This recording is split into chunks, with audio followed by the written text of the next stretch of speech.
Welcome back, guys. Thank you guys for joining the very last segment. I'm very excited for this next segment. It's going to be very interesting. So we just got back talking about how NAU and MSU won their track and field championships, and we are now going to be diving into the participation gap in women's college sports. Okay, so it's a lot of background information, so just bear with me. So the U.S. Government Accountability Office, in a report issued Thursday, appeared critical of the OCR's oversight and explained opportunities for women in college athletics, saying the office, quote, conducts few proactive activities. The report found that women take part in college sports at lower rates than men's, even though they enroll at higher rates in college itself. The criticism also arrives at a time when women's college sports, particularly basketball, have recently gained more popularity and viewership. The prominence of Caitlin Clark, the former guard for the University of Iowa's women's basketball team, who became the NCAA Division I's all-time leading scorer across women's and men's basketball, has really helped propel the momentum. And during the more than 50 years since its adoption, Title IX of the Education Amendments of 1972 have prohibited discrimination based on sex in activities or programs receiving federal funding. The federal law also mandates schools to provide equal opportunity based on sex. The department's OCR is tasked with enforcing compliance of Title IX, as we know. So U.S. Representative Bobby Scott, ranking member of the House Committee on Education and the Workforce, released the GAO report with U.S. Representative Suzanne Bonamici, ranking member of the House Subcommittee on Early Childhood, Elementary, and Secondary Education. Scott said, "Every student who wants to play a sport in college should have a fair and equal opportunity to do so." And then he said, "Regrettably, today's GAO report confirms that while female college enrollment numbers outpace male enrollment, opportunities for female athletes significantly lag behind their male counterparts."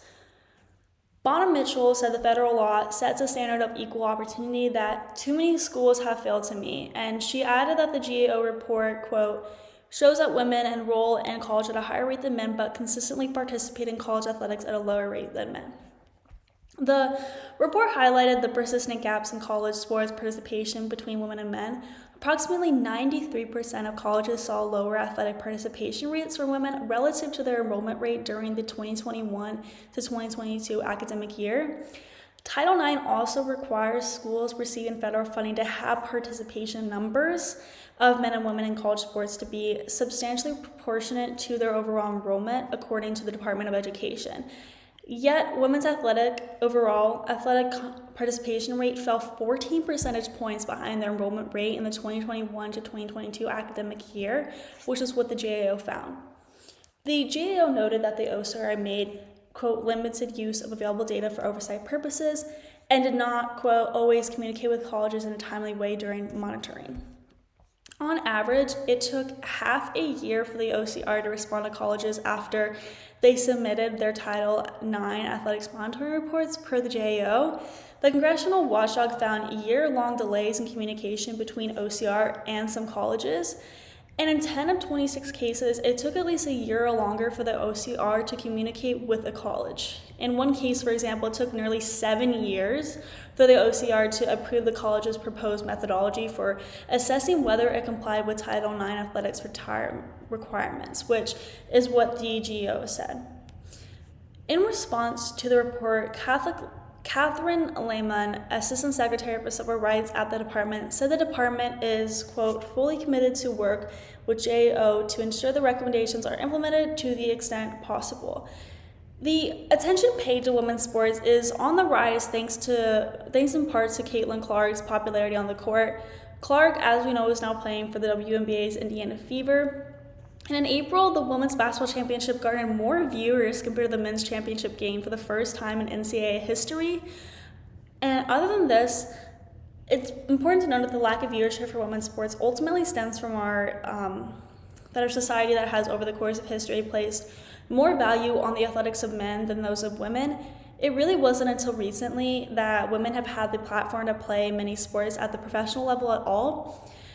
Like, historically, when you think about it, the NBA was founded in 1946, but it wasn't until 1999 that the WNBA was established.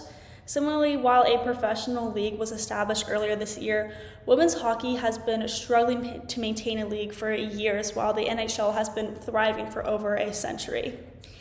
Even more frustrating, to be honest, is the fact that many sports still don't have professional women's leagues available for athletes, which has really caused a lot of women athletes to walk away from the sport after college, and some even before college.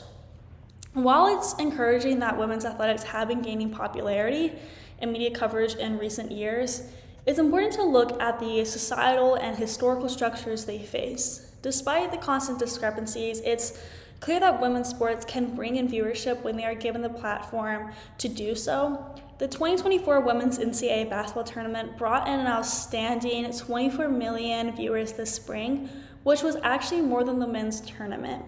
Last year, the Women's World Cup brought in a record-breaking 1.12 billion viewers, which is really impressive and absolutely insane and a huge improvement. Still, in regards to this gap, there have been a lot of celebrities and famous athletes supporting and encouraging people to participate in and watch women's sports, which has been very helpful. But obviously, while this is helpful, it's not necessarily going to fix the gap. I'm not saying that it's not helpful. It is very helpful. And it's very appreciated, but of course, there still needs to be more done to literally fix the gap in terms of media attention. However, I do want to point out that Patrick Mahomes has given strong words on women's sports and is very much appreciated. Patrick Mahomes is the quarterback in the Kansas City Chiefs, and he's known for his strength and leadership on and off the field.